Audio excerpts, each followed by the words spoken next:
What a day of NHL games. So there were 13 games on tonight, and I obviously couldn't watch all of them.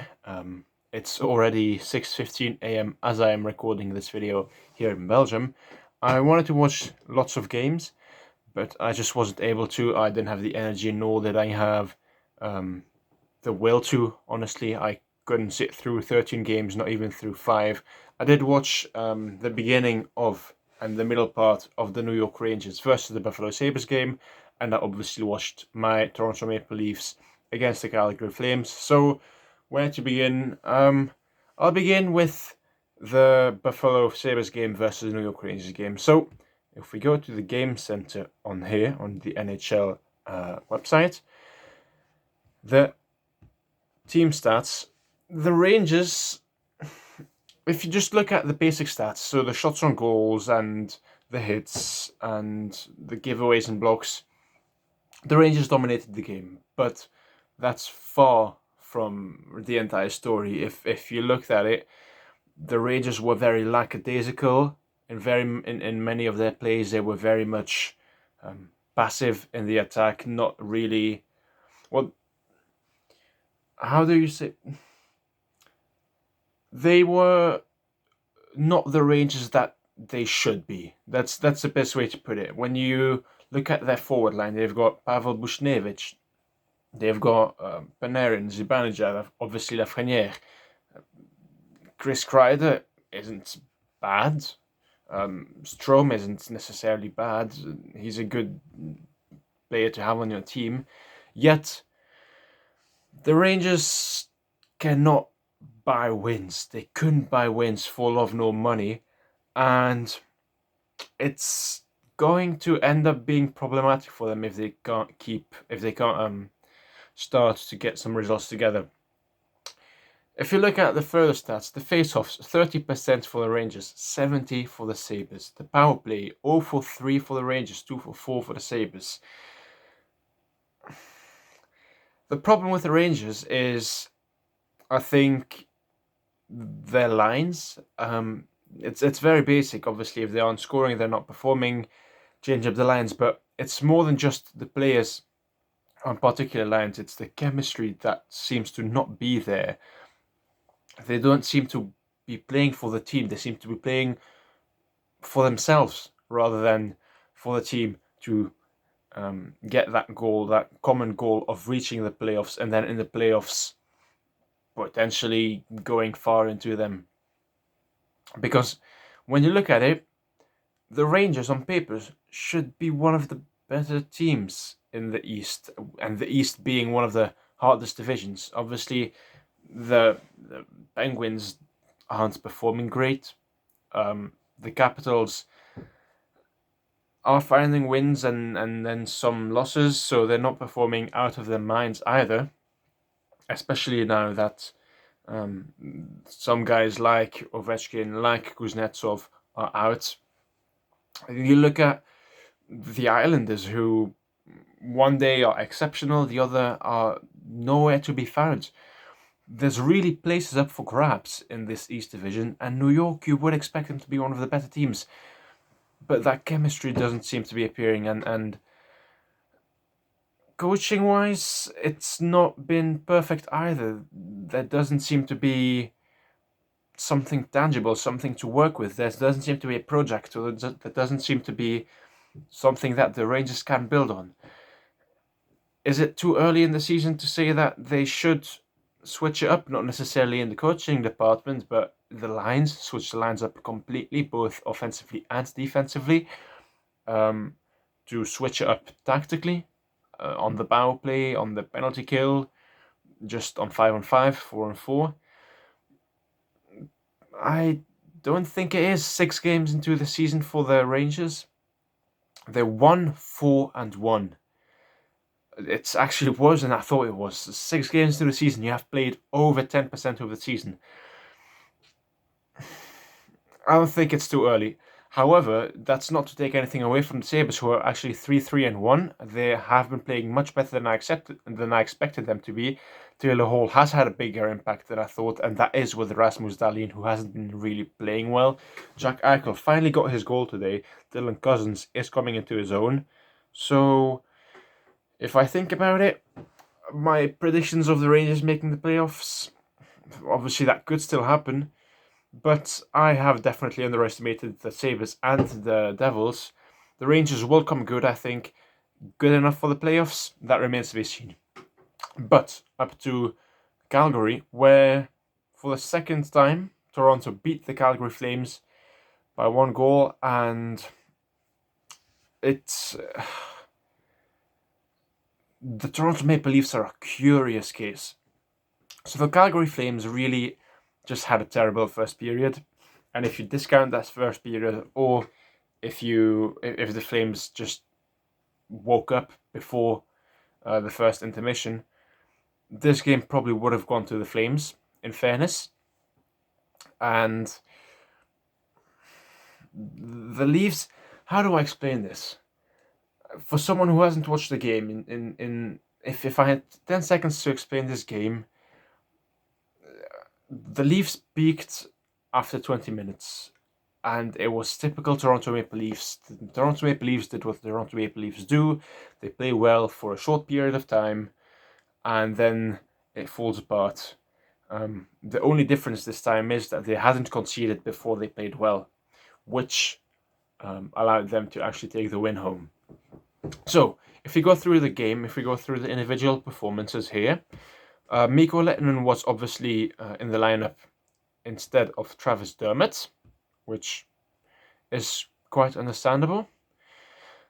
Joey Anderson came into the team, and Travis Boyd came into the team, as did Pierre Engvall. So there was no Jason Spezza, there was no Adam Brooks, no Alexander Barabanov.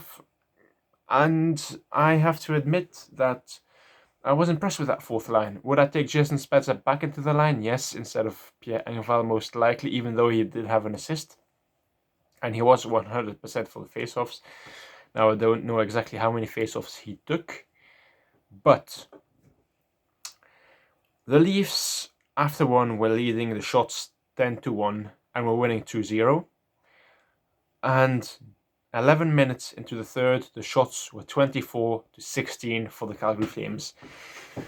Which line isn't performing? It's hard to tell because Mitch Marner, obviously 2 points, 1 goal, 1 assist, as did Austin Matthews this time. Zach Hyman was back on the first as well, and Mikheyev was on the second with Tavares and Nylander. This game, Nylander and Tavares, 0 points for both. It depends. You have lines that show up one game and then they disappear the second game. You have a line that, vice versa, isn't there the first game, they appear the second. Now, it has to change. Yes, the Toronto Maple Leafs have won 4 of their first 6 games. Was it 6 of 8? I can't remember. Here it says 6 of the first 8, exactly. And it's still looking like the team needs to find its mojo, which it's weird to say as a Leafs fan and as someone who has seen the team just win their 6th out of 8 games. What would I change for the Leafs? Well, it was defensively. It's strange because Justin Hall has been the best defenseman for the Leafs by far this season. Brody and Riley, is it working? I am not entirely sure, to be fair. Mikko Lehtonen and Bogosian, that did work in my opinion today.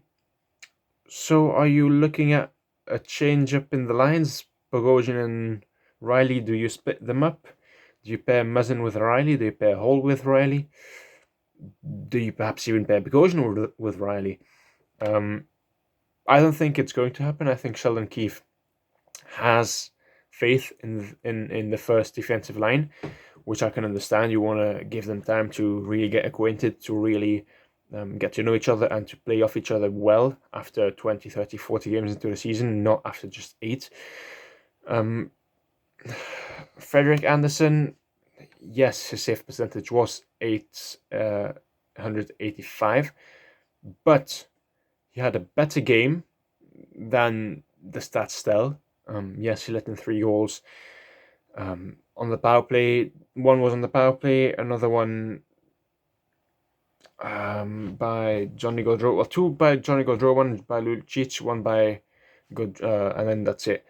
Now, Freddie Anderson had a better game than most people would say if they just looked at the stats. The defense had a better game than most people would say if you looked at the stats, because in all fairness, the defense allowed 26 shots, 25 of them in the last 2 periods, but the defensive side of the game is not just on the defense, it's also on the forwards, and that is, I think, where the Toronto Maple Leafs are really lacking.